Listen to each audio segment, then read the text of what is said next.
मूल ज्ञान का प्रचार हो रहा है। ये भव्य सत्संग आयोजित किया गया है। तो सत्संग शुरू करने से पहले परमात्मा के नाम पे एक जयकारा लगाएंगे, फिर सत्संग शुरू। बंदी छोड़ कबीर साहिब की, सभी संतों की, सभी भक्तों की, आज के आनंद की, सकल हंस की बंदगी साहिब। तो परमात्मा की अपार कृपा होती है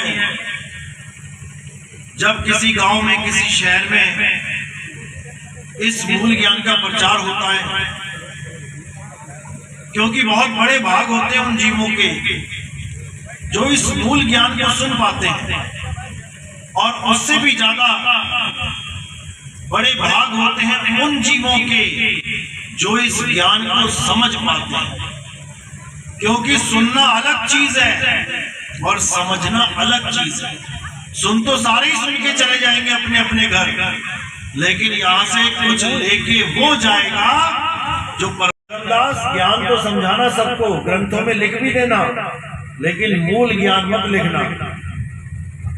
केवल पवित्र ज्ञान लिखो जिससे एक मालिक का जीव कम से कम पवित्र जीवन निर्वाह करे। पवित्र ज्ञान को समझाओ ताकि उसकी प्रवृत्तियां पवित्र हो जाएं। लेकिन मूल ज्ञान मत समझाना।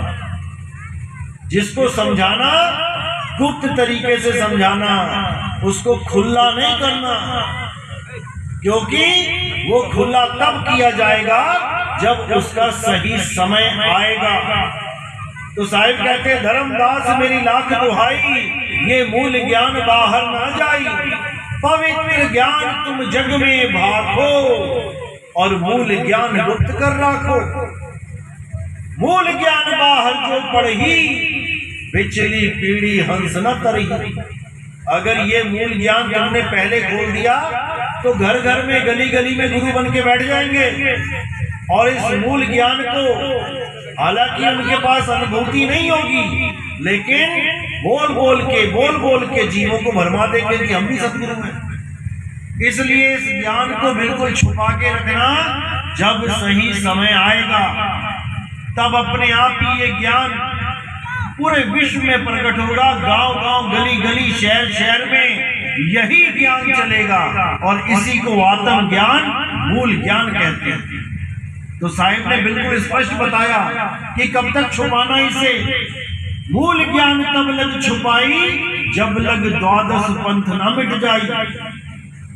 तो इसीलिए साहिब ने हर भेद पहले ही खोल दिया था, और सारे संतों को मना किया कि कोई भी संत अगर वाणी लिखता है तो केवल लिख के जाएगा। कोई संत वाणी बोलता है तो केवल बोल के जाएगा, वाणी खोल के नहीं जाएगा। याद रखना, दो तरह के संत होते हैं इस दुनिया में। एक वाणी बोलते हैं और बोल के चले जाते हैं, उसके बाद उनके पीछे दुनिया भर के लोग वाणियों को खोलते रहते हैं, लेकिन किसी से खुलती नहीं है, क्योंकि उनमें गुप्त कोड लगे होते हैं, कैसे खुलेगी।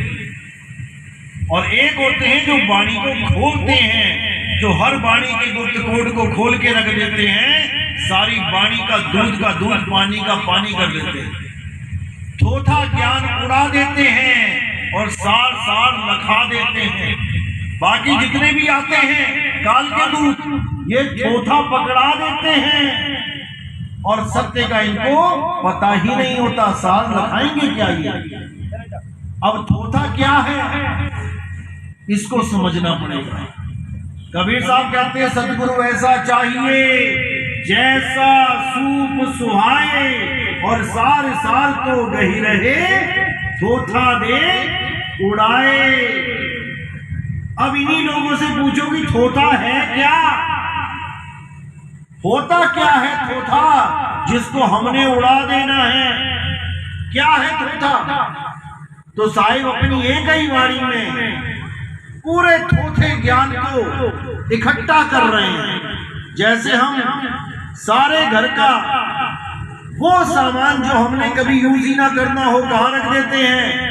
स्टोर रूम में। जितना भी हमारा बर्बाद, टूटा फूटा लकड़, ये सब ये सब स्टोर रूम में आ जाता है। तो साहिब की एक ही वाणी है जो स्टोर रूम का काम करती है, और उस स्टोर रूम में जो जो पड़ा हुआ है समझ जाना वो तुम्हारे किसी काम का नहीं है। तो साहिब क्या कहते हैं, मोको कहाँ ढूंढे रे बंदे, मैं तो तेरे पास में। ये है सार सार।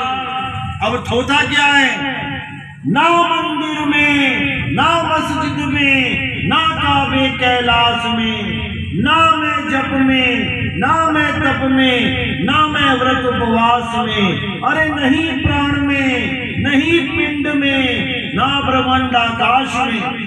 ये सब थोथा ज्ञान है। और जितने भी गुरु बैठे हैं वो सब यही थोथा पकड़वा रहे हैं। और उनसे बस एक बात ये पूछ लो कि साहिब मेरे पास है, तो वो पास जगह है कहां, बस वहीं पे सारे फेल हो जाते हैं। कोई कहेगा साहिब यहां बैठे हैं, त्रिकुटी में ध्यान लगाओ।